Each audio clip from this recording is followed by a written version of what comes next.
Sir எப்படி sir distribute பண்ணலாம் இந்த படத்தை? ட்ரெய்லர்லயே நான் இல்ல சார்.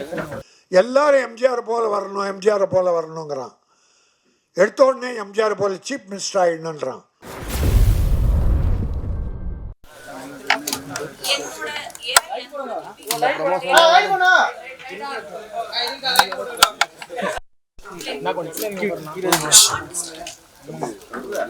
சார் எப்படி சார் டிஸ்ட்ரிபியூட் பண்ணலாம் இந்த படத்தை? ட்ரெய்லர்லயே நான் இல்ல சார். ஓ நான் சஸ்பென்ஸ் சார். சரி ஏதோ கான்ட்ரோவர்சி நடிக்க ஜி கொஞ்சம் இருக்கு முதல்ல வரவா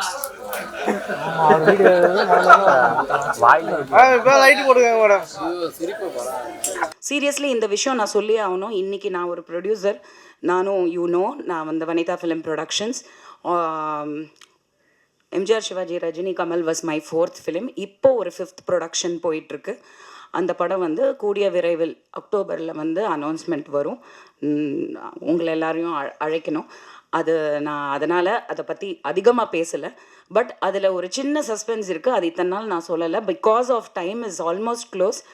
அண்ட் இந்த மாதிரி பிரச்சனைகள் ஃபேஸ் பண்ணுறனால நான் வந்து இன்றைக்கி அதை பற்றி பேசி ஆகணும். நான் ஃபஸ்ட் டைம் நான் நினச்சே பார்க்கல. இத்தனை வருஷம் கழித்து நான் ஒரு அசிஸ்டன்ட் டைரக்டராக ஒர்க் பண்ணது உண்மை தான். அது பேஷன், கற்றுக்கணும் சினிமா, அவ்வளோதான். தவிர இன்றைக்கி நான் வந்து ஒரு டைரக்டராக பரிமாணம் எடுக்கிறேன் இந்த படத்து மூலியமாக. Production number 5.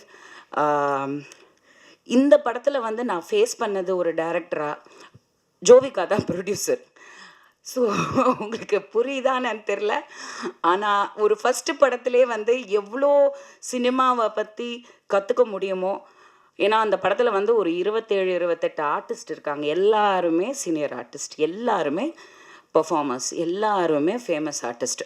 இத்தனை பேரை வச்சு நாங்கள் தாய்லாண்டில் ஒரு 70% கம்ப்ளீட் பண்ணி, இங்கே வந்து ஒரு 30% கம்ப்ளீட் பண்ணி இப்போ போஸ்ட் ப்ரொடக்ஷன் போயிட்டுருக்கு. வித் காட்ஸ் கிரேஸ் படம் முடிஞ்சது. ஆனால் ஒரு ஹீரோவோட சப்போர்ட் வந்து இந்த அளவுக்கு இருக்கணுங்க. Seriously I have to tell you. ஏன்னா நான் பார்த்தப்போ வெறும் ஹீரோவாக தான் பார்த்தேன். ஆனால் இந்த படத்தில் இன்றைக்கி ப்ரொடியூசரை தாண்டி வந்து நின்று ஒரு படத்தை வந்து நம்ம கொண்டு வரணும். இவ்வளோ எஃபர்ட் போட்டாச்சு, அதை கொண்டு வரணும், ரிலீஸ்க்கு கொண்டு வரணும். அதுக்கான என்னெல்லாம் பண்ண முடியும், யார்கிட்டெல்லாம் பேச முடியும், என்ன எஃபர்ட் எடுக்க முடியும், அந்த சின்சியரிட்டி, அந்த ஜென்யூனிட்டியே வந்து லைஃப்பில் வந்து நம்மளை வந்து எப்படினாலும் ஜெயிக்க வச்சிரும். அது ரொம்ப முக்கியம் சினிமாவில். அது இல்லாதனால தான் சினிமா அழிஞ்சிட்ருக்கு. ஒரு பெரிய கமர்ஷியல் ஹீரோக்கான ஒரு லுக் கண்டிப்பாக இருக்குது. தமிழ் பையங்க சப்போர்ட் பண்ணுங்க. ஹிந்திக்கார பையன் கிடையாது. ஹிந்தி தெரியாது போடா சொல்லு அந்த மாதிரி. And I thank A Venkatesh sir and Amrish and K Rajan sir. நான் சொன்ன மாதிரி இந்த படத்தில் ஹீரோயின் வரல, லேடி ஆர்டிஸ்ட் வரலன்னா ஃபஸ்ட்டு இவர் வந்துடுவார். சார் சப்ஸ்டிடியூட் நீங்கள் தான் சார், வேறு என்ன சார், யார் சார் அட்ராக்ட் பண்ணுறது ஆடியன்ஸையும் ப்ரெஸ்ஸையும்? ஃபஸ்ட்டு நீங்கள், நெக்ஸ்ட்டு நான் ஒரு கொசுறு மாதிரி உங்கள் கூட வருவேன். நடித்தேனோ இல்லையோ நான் அங்கே இருப்பேன். ஸோ அந்த விதத்தில் நான் எப்போவுமே சொல்லுவேன், ஆடியோ ரிலீஸ் மேட்ஸ் நாங்கள் எல்லாமே எப்போவுமே ஆடியோ ரிலீஸில் மட்டும்தான் சந்திப்போம். இது ஒரு க்யூட்டான ஒரு ஸ்டோரியாக இருக்குது. ஆக்சுவலி ஒரு நல்ல line. Anyway I wish all the best. எல்லாரும் எம்ஜிஆர் போல வரணும், எம்ஜிஆர் போல வரணுங்கிறான். எடுத்த உடனே எம்ஜிஆர் போல சீஃப் மினிஸ்டர் ஆயிடணுன்றான். எம்ஜிஆர் எடுத்த உடனே சீஃப் மினிஸ்டர் ஆனாரா? அவர் வாழ்க்கை வரலாறு எந்த நடிக்கனாவது தெரியுமா? அவர் பட்ட கஷ்டம் தெரியுமா? சாப்பாட்டுக்கு வழி இல்லாமல் சத்யா அம்மா, இதை இவனுடைய பெயரை கொண்ட அவங்க அம்மா சத்யா, அந்த அம்மா 2 பிள்ளைகளை வைத்து கொண்டு சாப்பாட்டுக்கு வழி இல்லாமல் அழுதுகிட்டு இருக்கும்போது பக்கத்து வீட்டில் இருக்கிற ஒரு அம்மா நொய்யை கஞ்சிக்கும் நொய் கொண்டு வந்து கொடுத்து அந்த நொய்யை கஞ்சியாக காய்ச்சி 2 குழந்தைகளுக்கு கொடுத்தாங்க. அப்படியெல்லாம் பிள்ளைகளை வளர்த்ததால் தான் எம்ஜிஆர் ஏழைகள் மீது இரக்கம் கொண்டார். நாம் பட்ட பட்னி யாரும் படக்கூடாது என்றார். அவர் எடுத்த உடனே சீஃப் மினிஸ்டர் விரும்பலை. இப்போ பல பேர் பிள்ளைகளை நீ டாக்டராக வரணும், நீ வக்கீலாக வரணும், இன்ஜினியராக வரணும், டேய் மனுஷனாக வரணும்னு முதல்ல கற்றுக் கொடுறா. டாக்டர்லாம் வரட்டும் அப்புறம். அதை போல் நடிகனே நீ சீம்பிஸ்டாக வரணும்னு நினைக்கிறது எம்ஜிஆரை பார்த்து. அவர் ஆரம்ப காலத்தை பட்ட கஷ்டத்தை யாராவது பட்டிருக்கிறீர்களா? அவர் எத்தனை ப்ரொடியூசரை கைதூக்கி விட்டார் தெரியுமா உங்களுக்கு? எத்தனை ஏழைகளை, எத்தனை தாய்மார்களை அள்ளி கொடுத்தார் தெரியுமா? அது தெரிஞ்சிக்காம உடனே வாங்க அரசியலுக்கு வாங்க, நான் இல்லைன்னு சொல். அதில் நான் குறை சொல்லலை, அதை யாரையும் குறை சொல்ல, அந்த உரிமை எல்லாருக்கும் உண்டு. ஆனால் எம்ஜிஆர் பேர் சொல்லிட்டு வராத, நீயாவா? ஏன்னா எம்ஜிஆர்னா அதில் ஒரு 25% நல்லது பண்ணியிருக்கணும், ஏழைகளை காப்பாற்றிருக்கணும். அவ்வளோ சேர்த்தார, அவ்வளோ அள்ளி கொடுத்தார. மிஞ்சி இருந்ததை யாருக்கிட்ட கொடுத்தார்? அந்த ராமாவரம் தோட்டம் காது கேளாரோர் வாய் பேசாதோருக்கு, அந்த ஜானகி அம்மாள் காலேஜ் எல்லாரும் ஏழை கொடுத்தார். ஒரு காசு எடுத்துட்டு போல. அதனால் அந்த உள்ளத்தில் கொஞ்சம், நான் ஏன் இதை சொல்லுகிறேன் என்றால், சத்யா, நீ எதிர்காலம் உனக்கு நன்றாக இருக்கிறது. எம்ஜிஆரை பார்த்தீங்கன்னா அப்படி இருந்தால் கூட அந்த சிரிப்பு சிந்திக்கிட்டே இருக்கும், சிரிப்பு சிந்திக்கிட்டே இருக்கும். சும்மா அப்படி சிரிச்சுக்கிட்டே இருக்கான் அவர். எந்த ஃபோட்டோ பாருங்கள், நான் நேரில் பார்த்துருக்கேன் அவர்கிட்ட. சிரிக்க மாட்டார், ஆனால் சிரிச்சுக்கிட்டே இருப்பார். அதில் எனக்கு ஒரு 25% எனக்கு தெரியுது. சத்யாவுடைய சாடை கொஞ்சம் இருந்தால் போதும், அதை வளர்த்துக்கோ. ஒரு 2 நீ சிரிச்சாவே கோபம் வருது. ஒன்றுமில்லை, உனக்கு வாழ்க்கை இருக்கிறது, வெற்றி இருக்கிறது.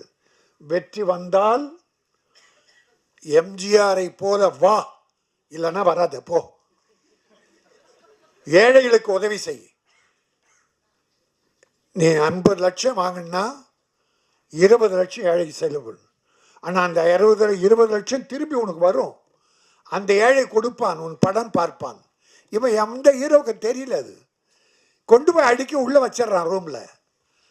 அதில் கொஞ்சம் ஏழை கொடுத்தேன்னு வச்சுங்க, அந்த ஏழைங்க எல்லா ஏழைக்கும் சொல்லி படம் பார்க்க வைப்பாங்க.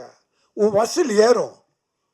இன்றைக்கி 200 கோடி 100 300 கோடி வாங்குறவங்கலாம் எப்படி வளர்ந்தாங்க?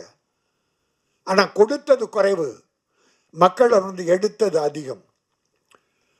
நான் ஒன்று நினச்சேன், சத்தியமாக எனக்கு தெய்வம் முதல்ல என் தாய் தான். அந்த தாய் மீது சத்தியமாக சொல்கிறேன். வரும்போது இப்போது விஜய் ஒரு தலைவர் ஆகிட்டார், கட்சி போகிறார், இன்னும் ஒரு படம் தான் நடிப்பேன்றார். சரி, அது அவர் இஷ்டம். நான் பல பேட்டியில் சொல்லியிருக்கேன், வருஷத்துக்கு ஒரு படமாவது விஜய் நடிக்கணும், இல்லைன்னா மக்கள் மறந்துடுவாங்க. தலைவர் என்பது வேறு, நடிகர் என்பது வேறு. அந்த அக்கறையில் அவர் ஒரு படம் நடிக்கணும்னு இப்போவும் வேண்டுகோளை வைக்கிறேன். அந்த விஜய் இடம் காலியானால், எல்லாம் சொன்னாங்களே எம்ஜிஆர் இல்லை, ஜெயலலிதா இல்லை, வெற்றிடம்னு. இந்த மு.க. ஸ்டாலின் தளபதி வந்தார், வெற்றிடத்தை நிரப்பிட்டார். இந்த பக்கம் எடப்பாடி நிரப்பிட்டார். அதனால இடம் வெற்றிடம் என்பதே இல்லை. விஜய்க்கு பிறகு ஏன் இந்த சத்யா வரக்கூடாது? என்னமோ தெரியல, சத்தியமாக எங்கள் அம்மா சாட்சியாக நான் நினச்சிக்கிட்டு வந்தேன். எங்கள் அம்மா, நான் அதுக்கு தான் எங்கள் அம்மாவை தவிர எனக்கு தெய்வம் கிடையாது.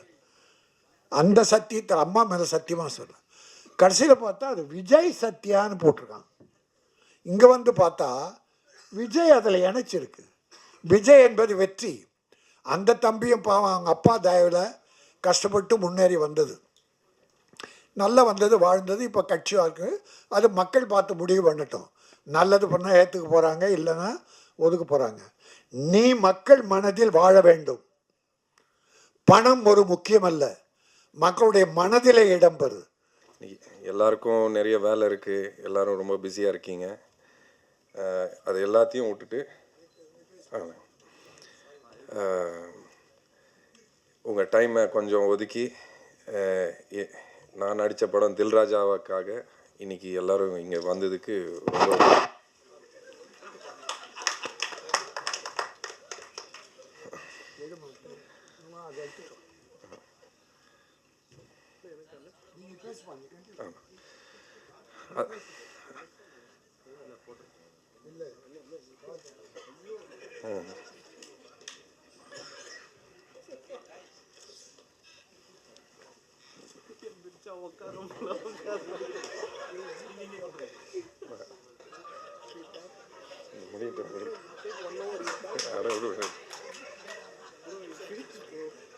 பேசிட்டு பரவாயில்ல.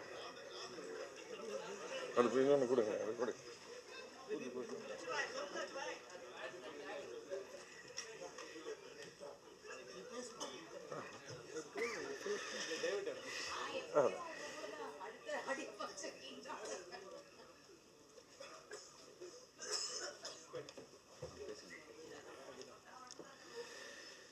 சரி, ஓகே. அண்ணனுக்கு ஒரு பெரிய நன்றி வந்து என்னை வாழ்த்ததுக்கு. ஸோ எல்லாரோட சப்போர்ட் எனக்கு கண்டிப்பாக வேணும். ரொம்ப நாளாக போராடிட்டு இருக்கேன், எல்லாருக்கும் தெரியும். இந்த படம் கண்டிப்பாக ஒரு ரொம்ப அருமையான படம், நல்ல படம். எல்லோரும் ரொம்ப ரசித்து வேலை செஞ்சு இந்த அளவுக்கு வந்திருக்கோம். ஸோ உங்ககிட்ட ரிக்வெஸ்ட் தான் பண்ண முடியும். இந்த படத்தை எந்த அளவுக்கு சப்போர்ட் பண்ணி எல்லா இடத்துலையும் கொண்டு போய் சேர்க்க முடியுமோ சேர்த்துக்கோங்க. என்னையும் கொஞ்சம் சப்போர்ட் பண்ணுங்கள். நன்றி, வணக்கம். அவ்வளோதான்.